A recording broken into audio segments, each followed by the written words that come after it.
베들레헴 하늘 반짝이는 암벽, 천사들 노래 들려올 때 세 명의 박사들 그 별을 따라 하나님 아들 찾아왔네. 겸손의 왕께 무릎 꿇고 경배해.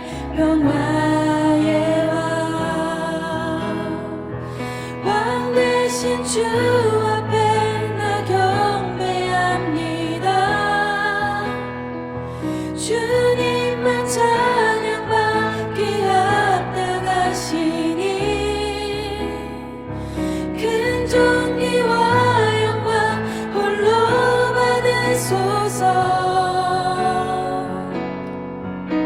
오 주 앞에 나 나아갑니다.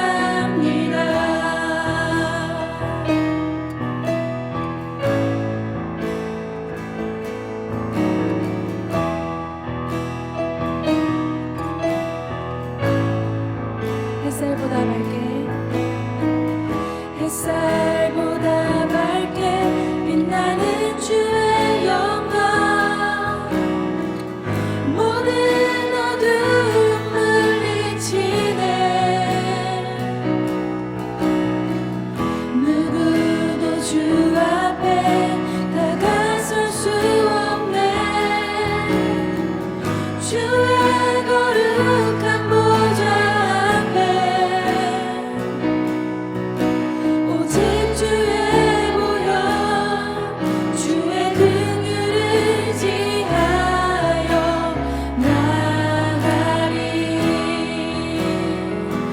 왕 대신 주 앞에 나 경배합니다. 주님만 찬양받기 합당하시니 큰 존귀와 영광 홀로 받으소서. 오 주 앞에 나 나아갑니다. 다시 한번 고백합시다. 햇살보다 밝게, 햇살보다 밝게 빛나는 주의 영광, 모든 어둠 물리치네. 누구도 주 앞에 다가설 수 없네. 주의 거룩한 보좌 앞에 오직 주의 보혈, 주의 긍휼을 의지하여 나가리. 왕 대신 주 앞에 나 경배합니다. 주님만 찬양받기 합당하시니 큰 존귀와 영광 홀로 받으소서. 오 주 앞에 나 나아갑니다. 왕 대신 주 앞에 나 경배합니다. 주님만 찬양받기 합당하시니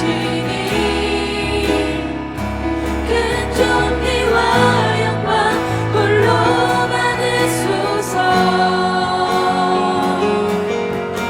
오 주 앞에 나 나아가. 우리 다시 한번 왕 대신 주 앞에 나 경배합니다. 주님만 찬양받기 합당하시니 큰 존귀와 영광 홀로 받으소서. 오 주 앞에 우리 찬양받기 합당하신 주님 앞에 왕 왕 대신 주 앞에 나 경배하니 주님만 찬양받기 합당하십니다.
예, 주님, 주님만 찬양받기 합당하십니다. 모든 영광과 존귀와 찬양을 홀로 받아 주시옵소서.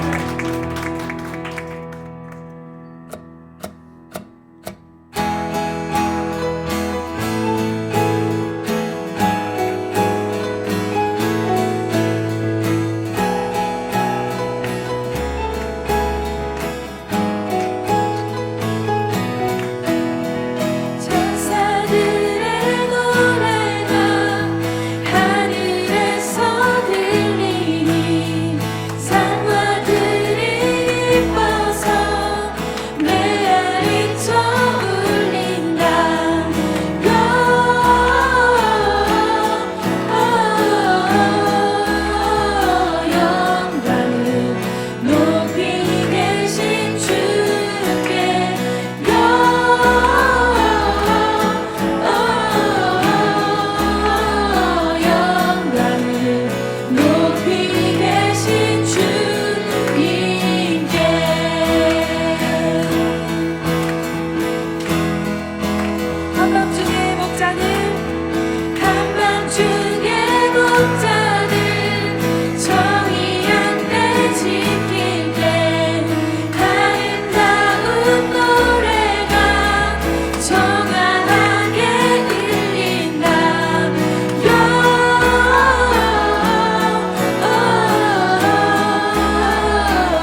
지극히 높여 모든 이름 위에 뛰어난 이름을 주사 우리 예수 이름 앞에 절하고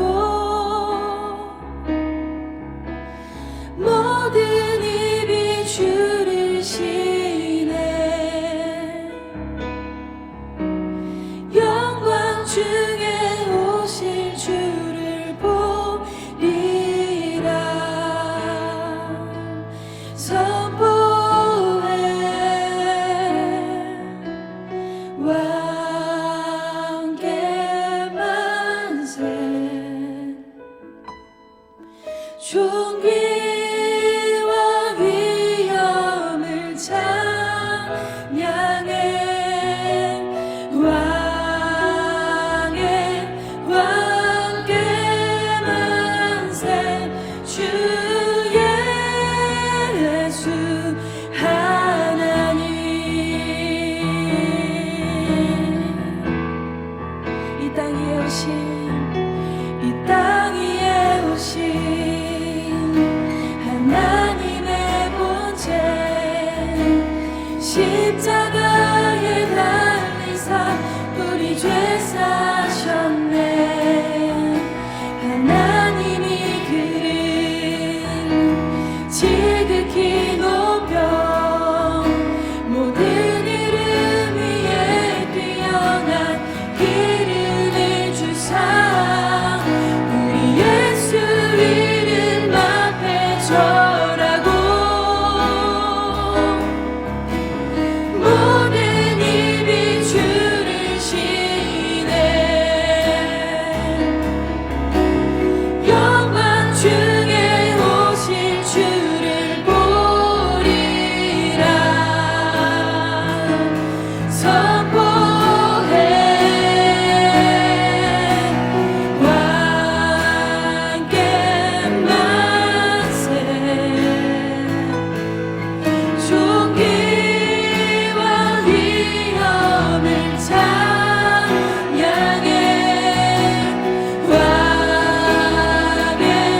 왕께 만세 주 예수 하나님 우리 고대하네 우리 고대하네 주님 오실 그날 다시 사신 왕의 영광 이 땅을 비추네 사단의 권세는 주 앞에 무너져 생명과 진리의 주 권세 가장 높도다 우리 예수 이름 앞에 절하고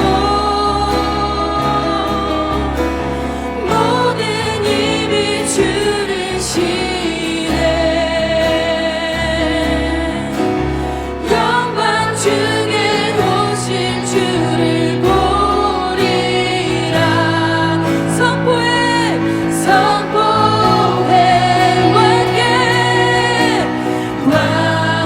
왕께 만세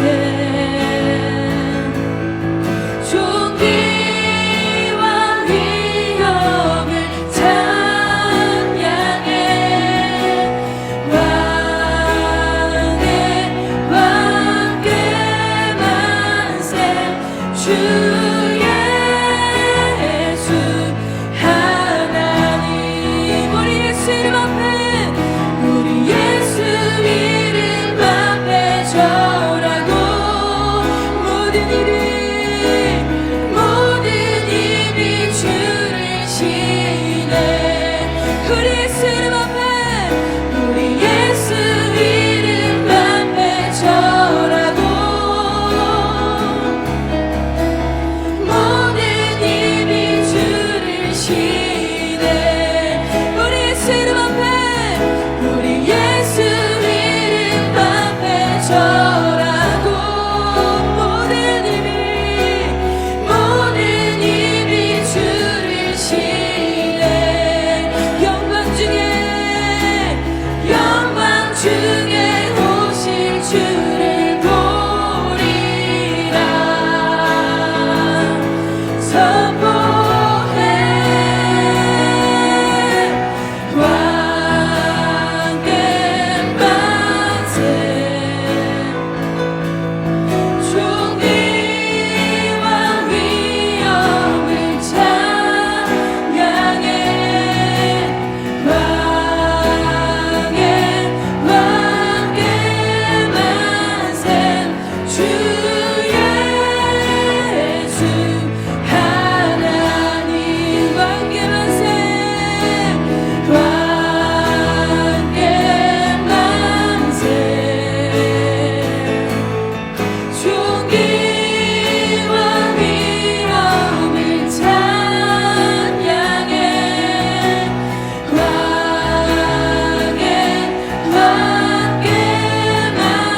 오늘 우리에게 주시는 하나님의 말씀 보도록 하겠습니다. 오늘 우리에게 주시는 하나님의 말씀은 누가복음 2장 1절로 14절 말씀입니다. 누가복음 2장 1절로 14절 말씀, 우리 한 절씩 교독하도록 하겠습니다.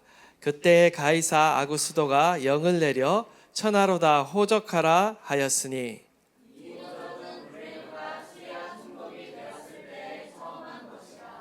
모든 사람이 호적하러 각각 고향으로 돌아가매,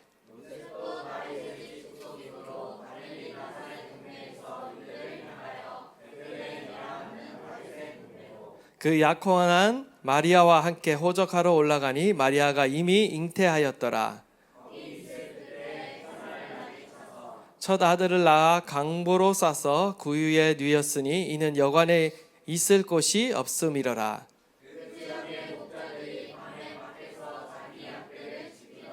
주의 사자가 곁에 서고 주의 영광이 그들을 두루 비침에 크게 무서워하는지라.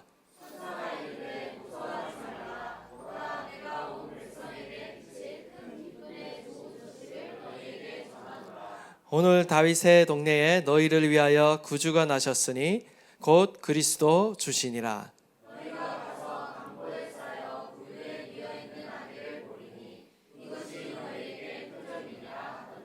호련히 수많은 천군이 그 천사와 함께 하나님을 찬송하여 이르되, 지극히 높은 곳에서는 하나님께 영광이요 땅에서는 하나님이 기뻐하신 사람들 중에 평화로다 하니라. 아멘. 우리 다시 한번 좌우 앞뒤로 한번 인사하겠습니다. 왕이 나셨습니다. 예, 왕이 나셨습니다. 우리의 왕, 우리의 하나님 예수 그리스도께서 이 땅 가운데 오신 날입니다. 오늘 본문은 예수 그리스도의 탄생에 대해서 소개하고 있는데요. 그리스도의 탄생은요, 역사상 가장 위대하고도 또한 가장 경이로운 탄생입니다. 하나님께서 인간의 몸을 입으시고 이 땅에 종의 형체로 오셨다라는 것은요, 정말 하나님이 행하신 기적 중 가장 큰 기적이고요, 또한 우리가 도저히 인간의 이성으로 이해할 수 없는 하나님의 신비인 것입니다. 원하기는 저와 여러분이 이 놀라운 신비를요 더욱 깊이 깨달을 수 있기를 바라고, 또한 우리의 삶 가운데 하나님께서 우리를 찾아오신 이 놀라우신 은혜와 사랑을 더욱 감사하며 살아갈 수 있는 저와 여러분 되시기를 간절히 바랍니다. 오늘 본문 1절에서 3절 말씀을 먼저 보시면요, 가이사 아구스도가 로마 제국 내에 칙령을 내립니다. 천하로 다 호적하라는 이 명령을 내리는데요, 이 가이사 아구스도는요 옥타비아누스 황제를 지칭하고 있습니다. 이 옥타비아누스는요 BC 27년에 로마의 원로원으로부터 아우구스투스라는 칭호를 얻습니다. 이 의미는 바로 거룩한이라는 의미를 갖고 있는데요, 이 칭호를 얻으면서 이제 황제로서 첫 통치를 시작합니다. 이 가이사 아구스도가 로마의 1인 독재 시대를 연 초대 황제입니다. 굉장히 강한 군사력을 바탕으로요 로마의 모든 속주들의 왕들을 이렇게 제압했습니다. 그 어떤 반란이나 저항도 꿈꾸지 못하도록 만들었어요. 그러자 사람들이 그를 로마의 평화, 팍스 로마나를 가져다 주었다라고 하면서 칭송을 한 것입니다. 그러나 이는 어디까지나 로마 제국의 시각일 뿐이죠. 로마 제국의 관점일 뿐입니다. 식민지들은요 그 평화를 위해서 억압과 착취를 당해야만 했습니다. 2절에 나오는 수리아 총독 구레뇨도요 시리아를 통치하던 총독이었습니다. 근데요 이 그 통치가요 얼마나 악랄했냐면 폭동이 일어날 정도로 엄청난 세금을 징수한 걸로 유명한 사람이 바로 이 구레뇨입니다. 따라서 이들이 이룬 로마의 평화라는 것은요 우리가 생각하는 진짜 참 평화가 아니라 가짜 평화일 수밖에 없다라는 것입니다. 가이사 아구스도는 이 로마의 속국들에 대한 이 지배력을 강화하기 위해서 세웠던 정책 중 하나가 바로 인구조사였습니다. 로마 제국 전령에 칙령을 내려서 대대적인 인구조사를 하는 거죠. 그걸 통해서 나중에는 이제 세금 징수나 어떤 병력을 징집 하는 수단으로 사용을 하였습니다. 실제적으로 인구조사가 하루아침에 이 명령, 칙령이 떨어지자마자 전 제국 가운데 시행된 것은 아닌 것 같아요. 순차적으로 또 부분적으로 상황에 따라서 다양하게 시행이 되었습니다. 주전 8년에 최초로 이 호적하라는 칙령이 내려졌는데 팔레스타인 지역에서 이 칙령이 시행될 때는 언제 시행됐냐면 바로 예수님이 탄생하실 때에야 비로소 이루어졌습니다. 이 말은 무엇을 의미하냐면요, 그 칙령이 팔레스타인에서 유독 시행이 되지 않고 지연되다가 늦게 시행됐다라는 것을 보여줍니다. 그 이유는 바로 이 가이사 아구스도와 헤롯이 정치적으로 어떤 긴장 관계가 있었기 때문입니다.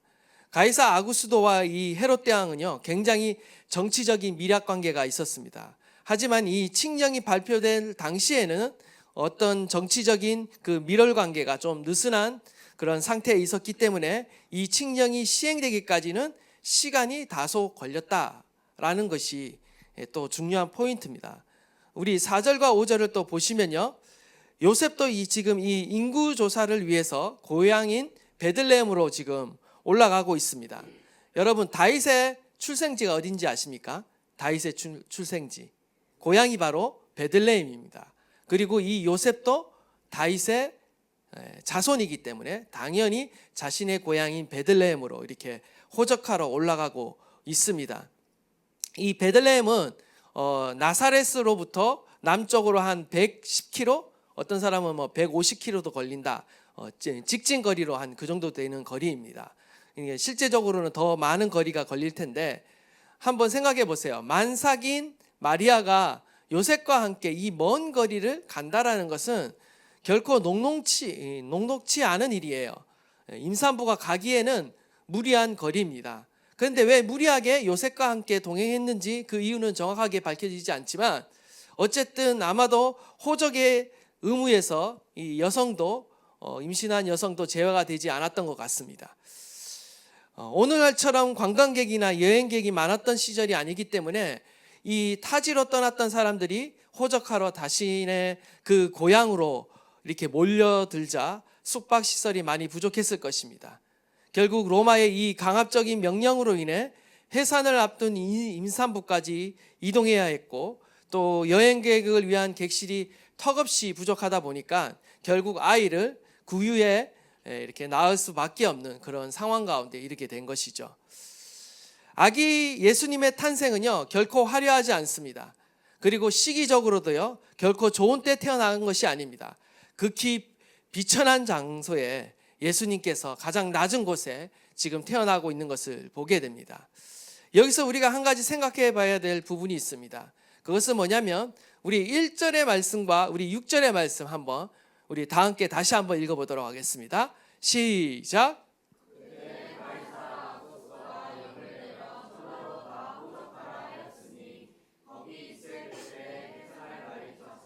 아멘. 지금 그때라고 말하고 있습니다. 하필이면 그때에 가이사 아구스도가 호적하라는 칙령을 내렸고요. 그리고 하필이면 그때에 해산한 날이 다 차게 되었습니다.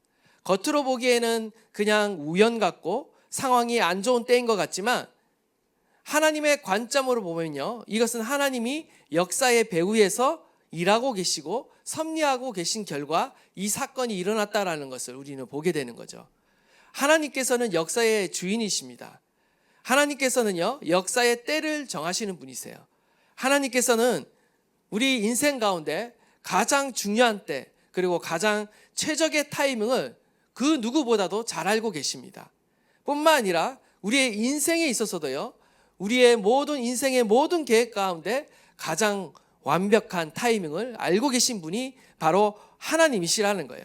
이런 하나님께서 지금 당신의 섭리와 지혜 가운데 지금 요셉과 마리아를 인도하고 계세요. 하나님께서는요, 가장 중요한 타이밍 때 이들을 지금 인도하고 계신다라는 것입니다. 하나님께서 정하신 그때에 예수님을 이 땅에 탄생하게 하셨고요. 하나님께서 정하신 그때까지 또한 예수님께서는 30년 동안이나 이름 없는 목수의 아들로 지내게 하셨습니다. 그리고 30세가 되자 그때가 되자 어떻게 하십니까? 예수님께서 공생애를 시작하시는데요. 그 공생애 첫 설교가 뭐냐면요. 이렇게 설교를 합니다. 첫 마디가 때가 찼고 하나님의 나라가 가까웠으니 회개하고 복음을 믿으라. 이때에도 하나님의 때를 말씀하고 계십니다. 요한복음 12장 23절에도 예수께서 대답하여 이르시되 인자가 영광을 얻을 때가 왔도다.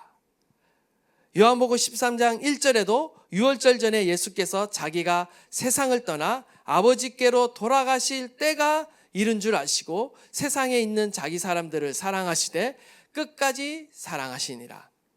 예수님의 삶은 한마디로 자신이 행한 모든 행위들, 자신이 행한 모든 말씀들 다 하나님의 때에 맞춰져 있었다라는 거예요. 예수님께서는 항상 하나님의 뜻에 민감하셨습니다. 하나님의 때를 기다릴 줄 알았습니다. 절대 앞서가는 법도 없었고요. 절대 뒤처지지도 않았습니다. 이것은 우리 가운데 무엇을 말씀하고 있는 것입니까? 그것은 바로 하나님께서 우리의 역사, 우리의 인생도 동일하게 주관하고 계신다는 거예요. 우리는 하나님의 뜻과 방법을 신뢰해야 됩니다. 우리 역시도요, 하나님의 때를 분별하는 지혜가 필요하고요. 우리는 하나님을 신뢰함으로 또 때로는 기다리는 법을 배워야 한다는 것이죠. 하나님께서는 항상 하나님의 때와 하나님의 방법대로 최선의 시간에요, 저와 여러분을 위해 역사하고 계신다라는 것입니다. 만약 그때에 정말 가이사 아구스도가 칙령을 내리지 않았다라고 한번 상상해 보십시오. 그러면 요셉이 베들레헴으로 갈 이유가 없었을 것입니다. 만약 그때에 헤롯과 이 가이사 아구스도가 어떤 정치적인 밀착관계가 깨어지지 않았다라고 한번 생각해 보십시오.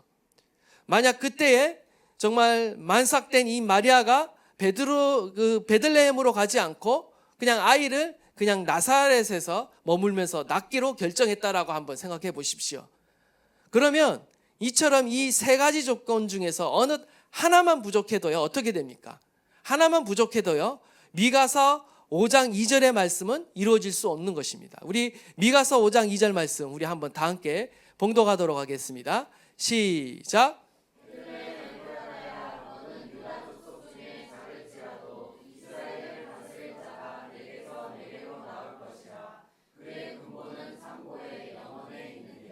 아멘.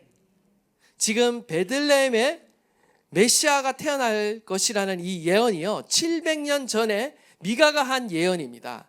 이 예언이 결코 이루어질 수 없다라는 거죠. 이 세 가지가 정말 딱 정확하게 그 시간이 맞지 않았다라면 이 세 가지 사건이요, 하나님께서 섭리하셔서 역사의 그 배경 가운데 섭리하셔서 하나님께서 지금 이 예수 그리스도가 베들레헴에서 태어날 수 있도록 하나님께서 만드셨다라는 거예요. 하나님은 지금 기가 막힌 타이밍에 이 모든 일들이 합력하여 선올리도록 만드셨다라는 것입니다. 현실 세계에서는요, 아마도 가이사 아구스도가 절대 권력자였을 것입니다. 어떤 의미로 이 가이사가 역사의 주인이라고 사람들은 생각했을 거예요. 그러나 그가 말하는 거요, 그의 절대 권력 무시무시했습니다. 정말 그가 말하는 것은요, 거의 다 이루어집니다. 안 되는 게 없었어요. 그런데 실제 역사를 운행하고 계신 분은 누구였는가? 가이사가 아니었다라는 거죠. 이들은 가이사에 의해 움직일 수밖에 없었지만 그 역사의 배후에 누가 계시는가? 바로 하나님이 계셨고 하나님의 뜻 가운데, 하나님의 구원 계획 가운데 이 요셉의 가정을 이끌고 계셨고 아기 예수님이 베들레헴에 태어나도록 역사하셨다라는 것입니다. 섭리하셨다라는 것입니다. 이 하나님은요, 지금도 저와 여러분의 인생을 이끌어가고 계신 줄 믿습니다. 여러분의 인생 가운데 해석되지 않는 많은 문제들이 있어요.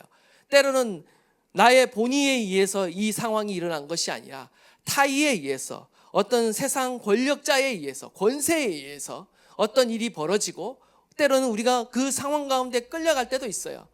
그런데요, 하나님께서는 뭐라고 말씀하시냐면요, 결코 이 세상 권세자나 어떤 통치자가 우리의 인생을 주관하는 것이 아니라 오직 하나님 한 분만이 저와 여러분의 인생을 주관하고 계신다라는 것을 보여주고 계시는 것입니다. 저와 여러분의 인생의 주인은 누구이신가? 우리는 분명히 알아야 돼요. 이 땅 가운데 오신 예수 그리스도가 저와 여러분의 인생을 인도하고 계시며 주관하고 계신 줄 믿습니다. 저와 여러분은요, 더욱 하나님을 신뢰해야 돼요. 우리의 주인이신 그 하나님을 신뢰해야 됩니다. 우리의 인생의 배후에서 지금도 여전히 살아계셔서 우리를 은혜의 길로 인도하고 계시고 정말 모든 것이 합력하여 선을 이루시는 그 하나님의 은혜를 우리는 신뢰해야 될 줄 믿습니다. 우리의 인생을요, 주님께 우리가 더욱 맡길 수 있기를 바랍니다. 우리의 인생을 주님께 맡길 때 주님은 우리 가운데 가장 적합한 시간에 가장 올바른 방법으로 우리를 인도해 주실 줄 믿습니다. 이 땅에 오신 예수님, 그분을 나의 구주, 나의 하나님으로 우리가 모셔드릴 때 주님은 우리의 삶을 다스리시고 우리의 인생의 모든 시간 하나하나 섭리하시며 인도하실 줄 믿습니다. 우리의 인생을 통해 우리의 시간을 통해 하나님께서 당신의 영광을 드러내실 줄 믿습니다. 우리 10절에서 12절 말씀 다 함께 한번 또 봉독하도록 하겠습니다. 시작.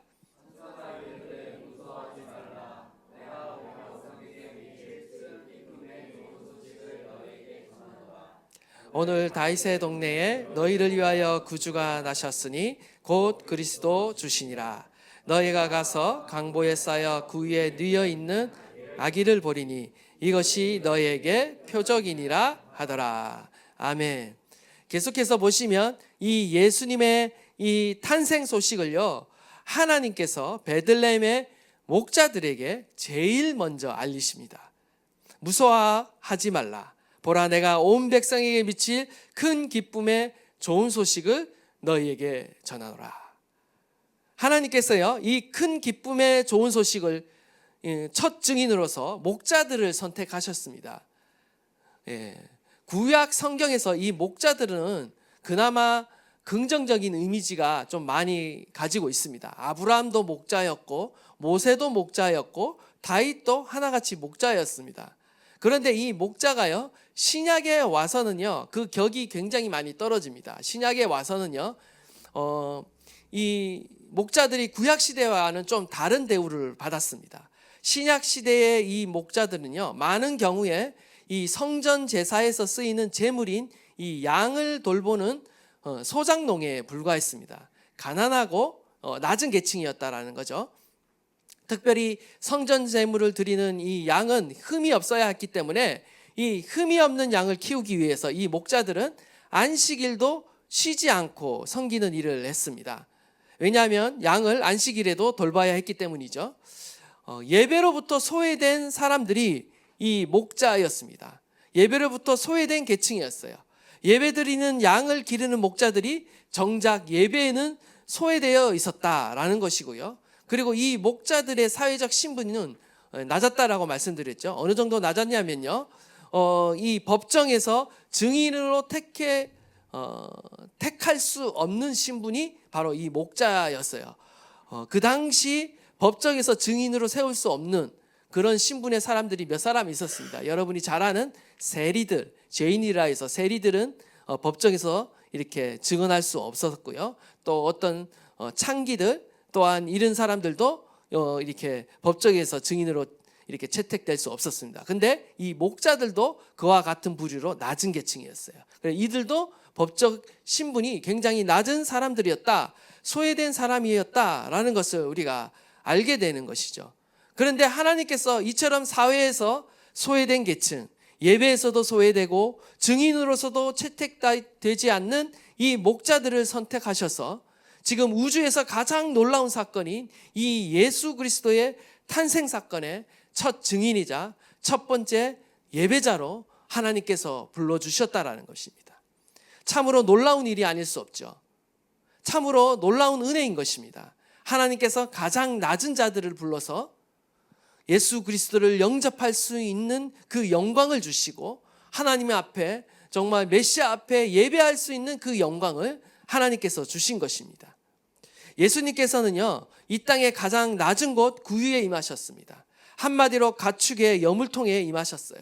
가장 낮은 사람들을 지금 또한 먼저 영접하시고 그들을 통해 온 세상에 미칠 큰 기쁨의 좋은 소식을 선포하고 계신다라는 것입니다. 이것이야말로 복음인 것이죠. 예수님이 철저히 자신을 낮추시고 겸손해지셔서 저와 여러분과 같은 낮은 자들에게 찾아오셔서 구원해 주시고 저희와 여러분을 통해 영광을 받으신다는 사실은요, 정말 하나님이 그 누구보다도 겸손하신 분이시라는 것을 우리에게 보여주시고요, 또한 그분이 온유한 분이시며 또한 우리에게 얼마나 큰 은혜와 자비를 베풀고 있는가를 우리가 가운데 보여주고 있는 것입니다. 천사의 이 소식은요, 그 당시 로마 제국에 선포되었다는 데 큰 의미가 있습니다. 왜냐하면 그 당시 아우구스투스 황제의 탄생을 축하하는 내용을 담은 비문이 존재하고 있는데요, 현재 베를린에 보관되어 있습니다. 그 비문의 내용에 어떤 내용이 있냐면요, 그의 생일은 세상을 위한 좋은 소식의 시작을 알리는 표시였다. 그의 생일은 세상을 위한 좋은 소식이다 라고 이렇게 말하고 있어요. 로마 제국에서 아우구스투스의 탄생이 좋은 소식이었습니다. 그 당시에 황제의 탄생을 일컬어 좋은 소식, 복음이라고 이렇게 불리워졌습니다. 근데 이 동일한 단어를요, 예수님의 탄생에 지금 적용하고 있는 거예요. 지금 누가는요, 의도적으로 이 단어를 사용한 겁니다. 황제가 아닌 예수님의 탄생이야말로 진정한 좋은 소식이다, 복음이다, 예수님이야말로 세상의 진정한 구원자라는 사실을 우리 가운데 밝히고 있는 것입니다. 오늘 다윗의 동네에 너희를 위하여 구주가 나셨으니 곧 그리스도 주시니라. 여러분 믿으십니까? 예수님만이 우리 이 땅 가운데 구원자이시며 우리의 인생을 인도하시는 참된 구주이시며 왕이시며 하나님이신 것입니다. 성경 가운데 이 구주, 그리스도, 주라는 칭호가 동시에 등장하는 것은 딱 여기 한 구절밖에 없어요. 구주라는 것은 구원자라는 것이겠죠. 그리스도라는 것은 메시아입니다. 기름 부음 받은 자, 한마디로 왕이라는 거예요. 그리고 주라는 것은 퀴리오스입니다. 성경에서 여호와를 헬라어로 번역할 때 주라고 번역했어요. 따라서 이 말은 하나님이라는 뜻이에요. 결국 예수님만이 진정한 세상의 왕이시며 구원자이시며 하나님이 되신다라는 거죠. 저와 여러분이 입술 가운데, 심령 가운데 이 고백이 있기를 간절히 바랍니다. 하나님만이, 예수 그리스도만이 우리의 구원자가 되시고요, 우리의 인생의 왕이 되시고요, 우리의 인생의 주인이 되시며 하나님이 되시는 줄 믿습니다. 세상의 왕과 달리 예수님은 어떻습니까?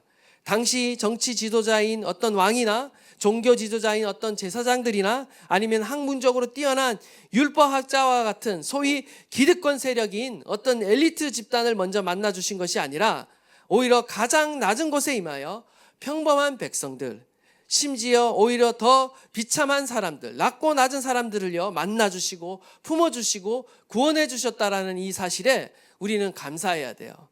그렇기 때문에 우리가 이 자리에 있는 것입니다. 낮고 낮은 자들을 만나 주시고 구원해 주시기 때문에 따라서 모든 민족, 온 백성의 구원자가 되실 수 있는 거예요. 그 당시에 왕은 어떻습니까? 왕은요 평화를 갖다 주시지만 그 평화를 누리는 사람들은 누구였습니까? 하나같이 기득권자들만 누릴 수 있어요. 낮은 자들은요 억압과 착취를 당했습니다. 세상 왕과는 완전히 다르다는 거죠. 천군과 천사들이요 14절에 보면 노래합니다. 지극히 높은 곳에서는 하나님께 영광이요 땅에서는 하나님이 기뻐하시는 사람들 중에 평화로다 찬양하고 있습니다. 천군과 천사들이요 하나님의 영광과 평화를 노래하고 있어요. 세상의 왕들이 어떤 누리는 영광이나 어떤 그 왕에 의해 이루어진 평화가 아니에요. 세상의 영광은요 왕이 휘두르는 강한 권세를 의미했습니다. 그리고 세상의 평화는요 왕의 권세 앞에 모든 사람들이 이렇게 굴복하고 굴종하는 상황이 평화였어요. 그러나 예수님이 우리 가운데 가져다 주시는 영광과 평화는 어떠한 영광이며 어떠한 평화인가? 예수님은 강한 힘으로 얻은 영광이 아니라 오히려 십자가에 죽기까지 낮아지심으로 영광을 얻으셨고요. 만민을 굴복시키는 평화가 아니라 자신의 희생을 통해 만민에게 생명을 주시는 평화를 가져다 주셨다라는 것입니다. 하나님께서는 당신의 아들 예수 그리스도를요 이 땅에 가장 낮은 곳으로 보내셔서 가장 낮은 자들을 구원해 주신 참 구원자이십니다. 이러한 주님을 저와 여러분이 감사할 수 있기를 바라고요. 그분께 영광을 돌릴 수 있기를 바랍니다. 이것이 바로 하나님의 나라의 방식인 것입니다. 이 하나님 나라의 방식 때문에 저와 여러분이 구원을 받을 수 있었습니다. 하나님께서는 실제 역사의 주관자이십니다. 오늘도 우리의 역사를 이끌어가고 계시고 저와 여러분의 인생을 이끌어가고 계십니다. 그 주님 앞에 우리의 인생을 맡기며 의지하며 살아가는 저와 여러분 되실 수 있기를 간절히 축원합니다. 하나님께서 저와 여러분의 그 시간 안에 섭리하고 역사하셔서 가장 좋은 때에 가장 좋은 것으로 우리를 하나님의 선한 그 계획 가운데 오늘도 우리를 인도하고 계신 줄 믿습니다. 그 은혜를 감사하는 우리 성탄절 되시기를 주님의 이름으로 축복합니다. 이 땅 위에 오신 하나님의 본체 십자가에 달리사 우리 죄 사셨네. 하나님이 그를 지극히 높여 모든 이름 위에 뛰어난 이름을 주사 우리 예수 이름 앞에 절하고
사랑의 왕이신 예수 그리스도께서 이 땅 가운데 오셨습니다. 겸손의 왕이신 그 예수 그리스도를 저와 여러분이 영접하고 맞아들여야 될 줄 믿습니다. 주님만이 나의 왕이십니다. 주님만이 나의 구세주이십니다. 주님, 우리의 마음 가운데, 우리의 인생 가운데 자정하셔서 우리의 인생을 다스려 주십시오. 하나님의 그 완벽한 계획 가운데, 그 완벽한 시간 가운데, 하나님의 그 완벽한 방법대로 우리의 인생을 이끌어 가시며 인도하시며 함께하여 주시옵소서. 주님이 우리의 인생의 주인이심을 우리가 고백합니다. 우리 다 함께 한번 주여 부르짖고 통성으로 고백하며 기도하도록 하겠습니다. 주여, 예, 주님 그렇습니다. 주님을 모셔드립니다. 이 땅에 오신 예수 그리스도, 나의 왕, 나의 주, 나의 하나님, 하나님 그렇습니다. 오늘도 우리의 역사를 주관하고 계십니다. 우리의 인생을 주관하고 계십니다. 예수 그리스도의 그 통치를, 하나님의 그 다스림을 우리가 인정하며 환영합니다. 하나님이 실제 역사